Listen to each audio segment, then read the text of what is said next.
Welcome to your October 2021 horoscope. My name is Cailin, and today I'm going to be covering the major transits for the month ahead using tropical astrology and the whole sign system.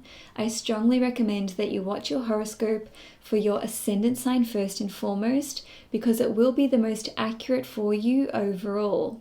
Having said that, if you've got time to watch your horoscopes for your sun and moon sign as well, please do so, because the sun sign horoscope will tell you more about your life goals and your career, whereas the moon sign horoscope will pertain more to your family life and your current living circumstances. Now, I've got an exciting promotion which will run from the first 2 weeks from when these videos go live. You'll be able to book a 45-minute Zoom reading with me where I will use astrology and tarot to answer questions that you have about one major area of your life in extensive detail.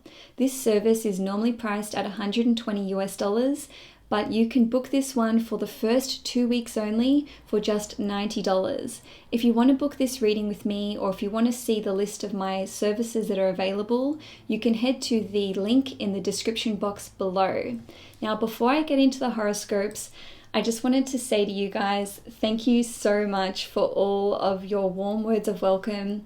I read all of your comments on my horoscope series for September, and I was actually quite overwhelmed by how much love and support you guys were showing me. So thank you so much. And of course, a big thank you to Lada for giving me the opportunity to present to your amazing audience. And now let's dive into the horoscopes. Hi Virgo, Sun, Moon and Risings. Welcome to your October 2021 horoscope.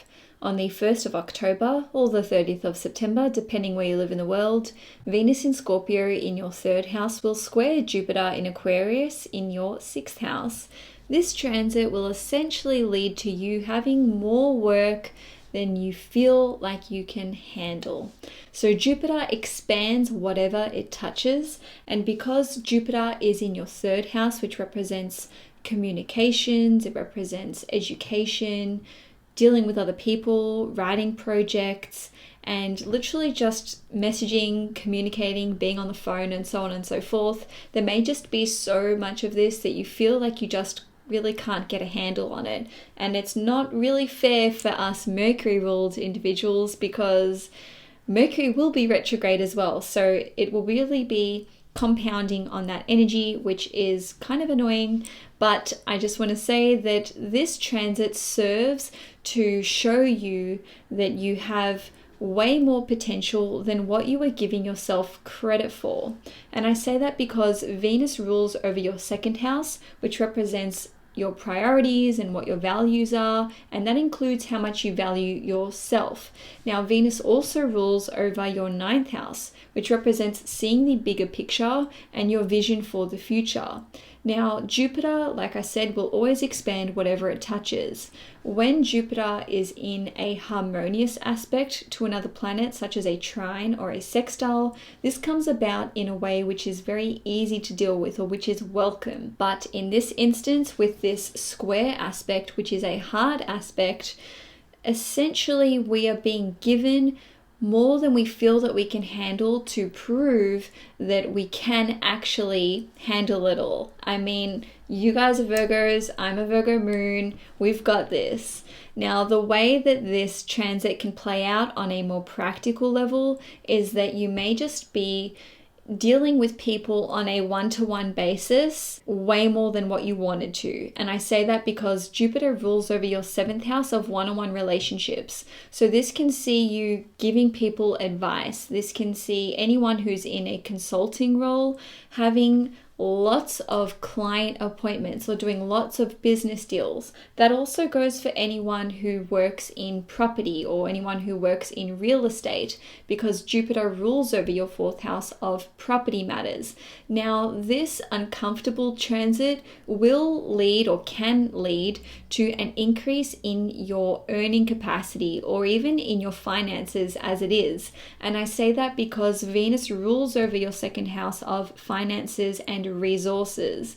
Now, this transit can see you dealing with many individuals from a different cultural background to you, as shown by Venus ruling over your 9th house. So this could see you having a lot of international clients, and this will certainly be a big period in terms of growth in business for anyone who works in the import or export industry, for anyone who works in any kind of communications profession, and also anyone who works in commerce. So let's say service-based roles, sales, anyone who owns their own business. You get the picture. It's a busy time for Virgos, but especially for those individuals. Now, on the 6th of October, there will be a new moon in Libra in your 2nd house.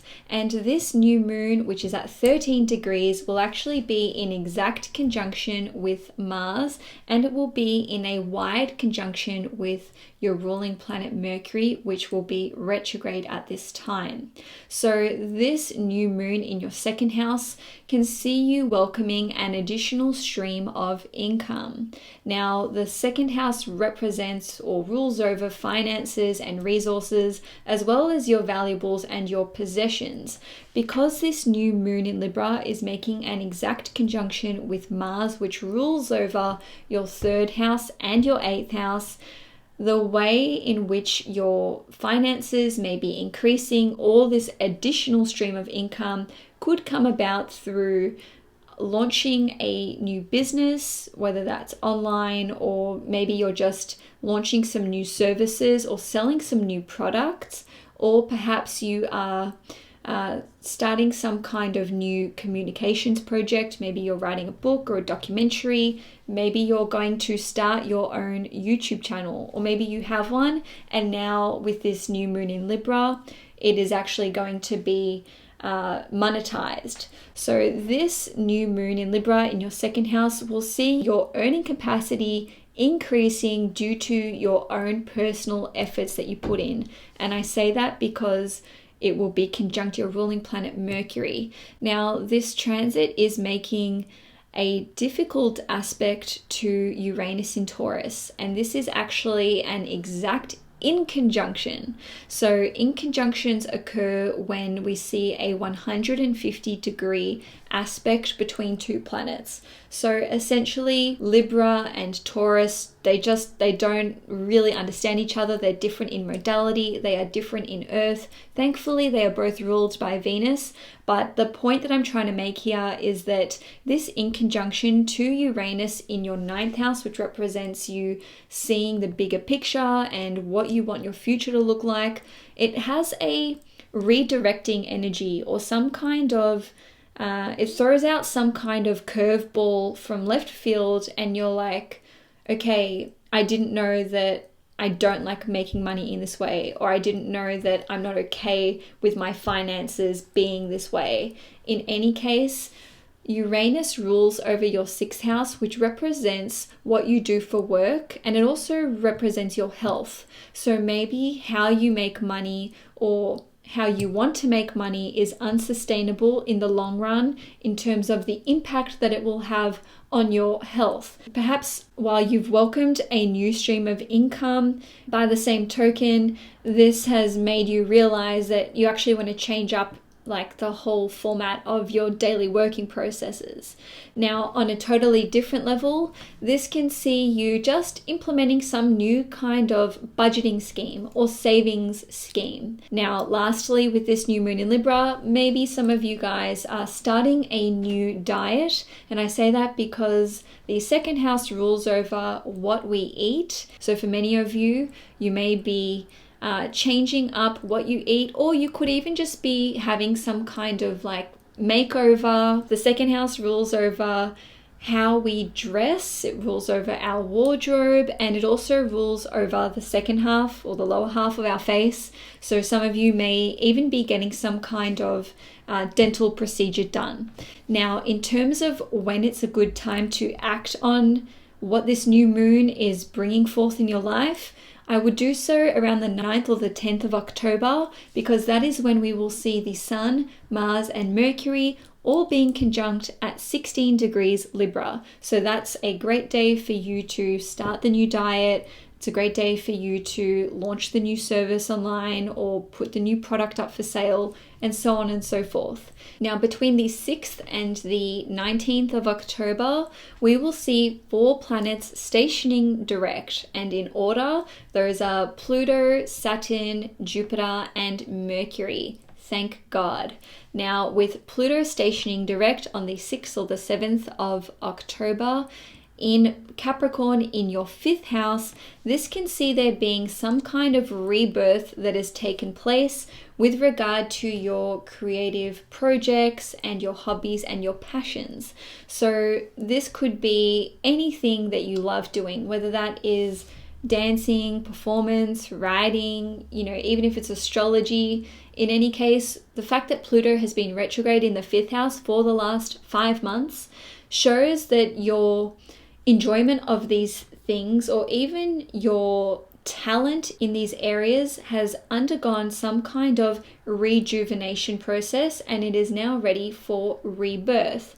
So on a different level though, the 5th house rules over your romantic relationship, and it also represents children. So perhaps you've had a total change in perspective about whether you want to have kids or not, whether you want to expand your family or not, or maybe you've second guessed or reevaluated the romantic relationship that you are currently in. Maybe you haven't been dating anyone for a really long time and you're like, okay, now I'm ready to put myself out there again.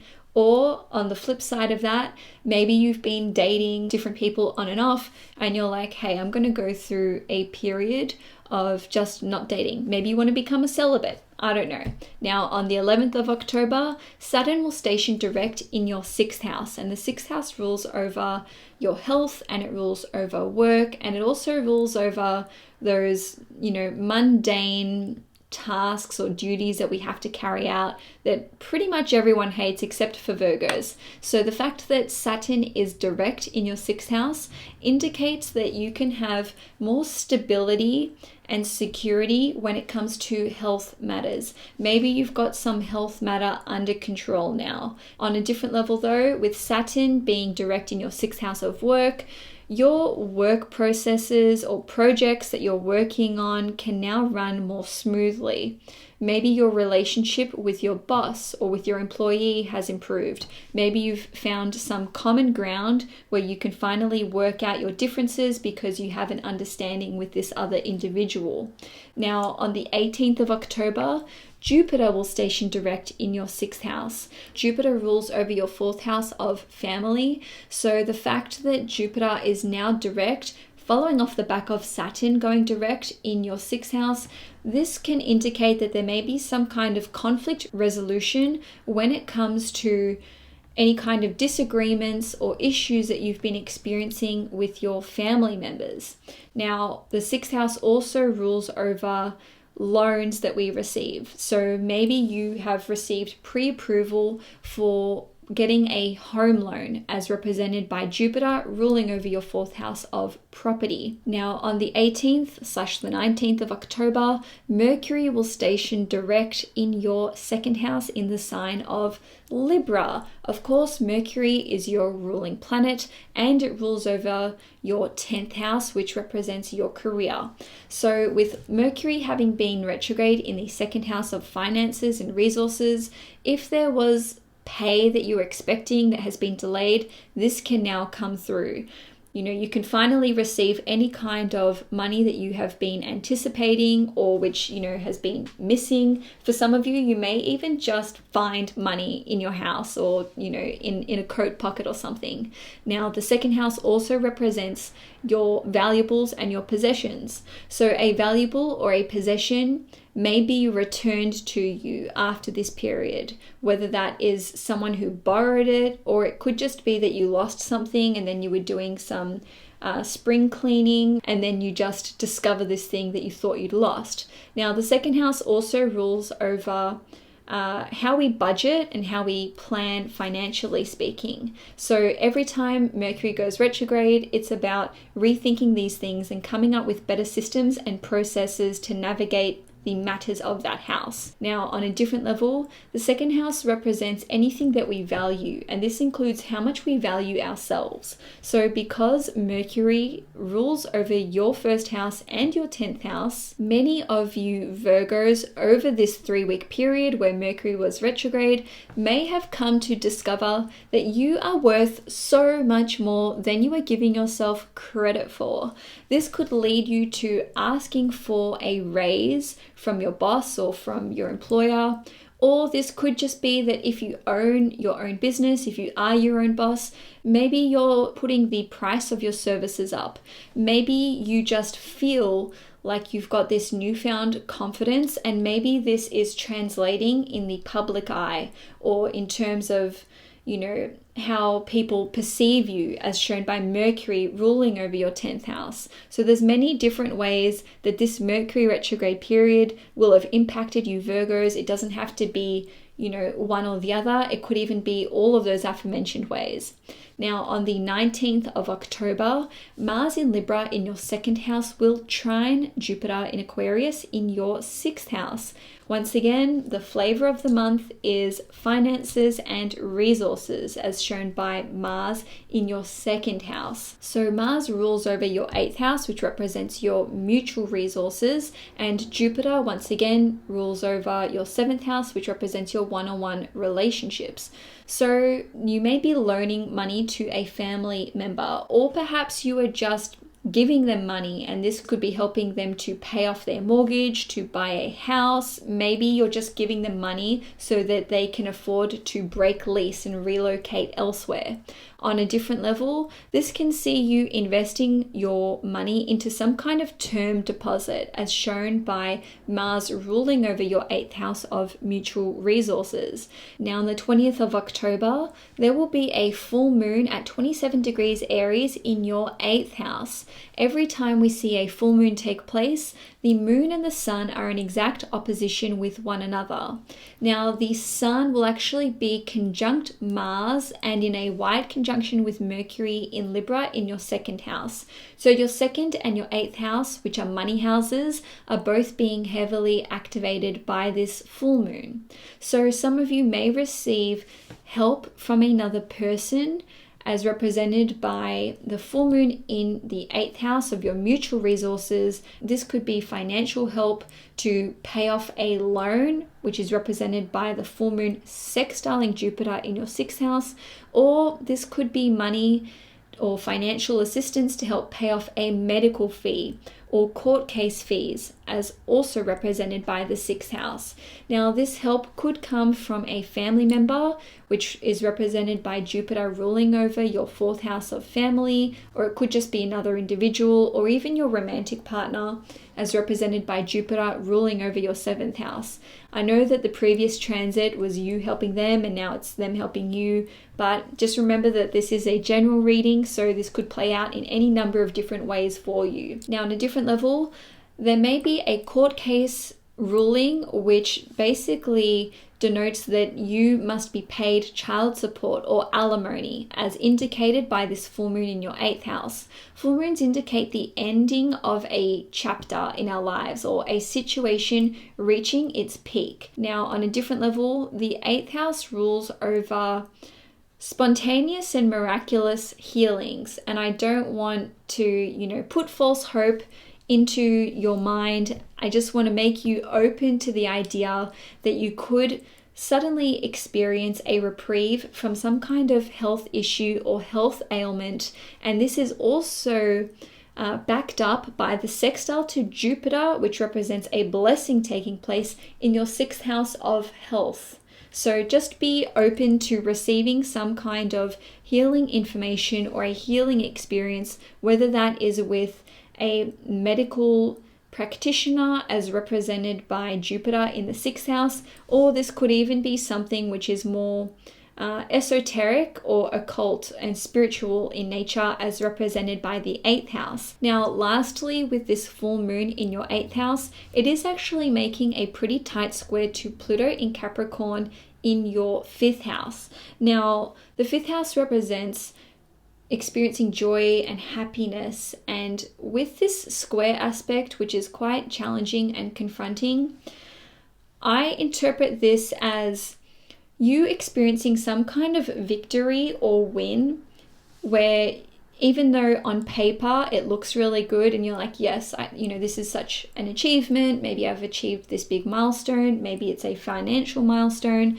but this square to Pluto in your 5th house may have you feeling like, I should be way happier about this. There's some kind of discrepancy between the victory or the milestone that you've achieved and the fact that you're not feeling anywhere near as good as what you thought you would be. Now, Pluto rules over your 3rd house, which represents your mentality. It represents your perspective on things. Although there may be a positive outcome to celebrate, if you feel like you're just not as pumped or happy as you should be, just know that is, to be expected with this transit. And following on from that, on the 22nd of October, we will see Mars in Libra in your 2nd house, squaring Pluto in Capricorn in your 4th house. So this is really building on from that full moon energy, and it's going to have quite a psychological impact on you. The 2nd house represents our resources, and Mars represents what we're spending energy and time in doing. So with Mars ruling over your 3rd house, which represents, once again, your mentality and your perspective on things, maybe you are not gaining as much pleasure or joy and happiness from your hobbies and your passions and your creative projects as what you once did. So this could be throwing up a lot of confusion and doubt about, do I even like this hobby anymore? Why is me painting or drawing not, bringing me joy? Why is it not alleviating these anxious feelings? This transit will see many of you feeling quite uncomfortable at a psychological level, as is the nature of a Mars square Pluto transit. But I suppose the practical application of how to ride this one out is to analyze, what am I spending my time and my resources on? Is this an excess of partying or gambling? Am I placing too much importance on my romantic partner or on my dating life? In any case, you may be questioning the resources that you currently do have and wondering whether they are going to be enough for you to pursue the kinds of things that you want to learn about, as represented by Mars ruling the 3rd house. Maybe you want to upskill. Maybe you want to start your own business. In any case, this transit will be quite brief in nature. The effects or the feelings which accompany it may be quite unnerving, but just know that it is a transient moment in time, and the spiritual purpose of this transit is for you to reassess the difference between what you spend your money and your time and your resources on and how much joy you derive from these activities, these relationships, or from these pursuits. Now, there is one more transit for the month, which will take place on the 30th or the 31st of October, where we will see Mars entering Scorpio, but this horoscope is already too long, so I'm going to cover that at the very beginning of my November horoscopes. So Virgo, that's all I have for you for today. If you enjoyed this horoscope, please give it a thumbs up. If you'd like to see more content on this channel, please hit the subscribe button. Enjoy your month ahead, and I will see you guys next month.